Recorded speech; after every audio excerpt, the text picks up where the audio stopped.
If your background check for DoorDash is pending, it can be frustrating. Follow these steps to expedite the process and get back to delivering. Step 1. Check your email.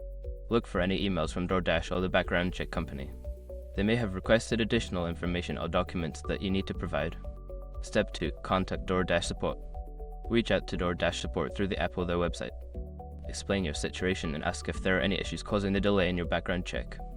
Step 3. Verify your information. Ensure that all the information you provided during the application process is accurate. Any discrepancies can lead to delays, so double-check your name, address, and social security number. Step 4. Follow up with the background check company. If you know which company is conducting your background check, contact them directly. Inquire about the status and see if they need any further information from you. Step 5. Be patient and stay updated. After taking these steps, give it some time. Background checks can take a few days to process. Keep checking your email and DoorDash app for updates on your application status.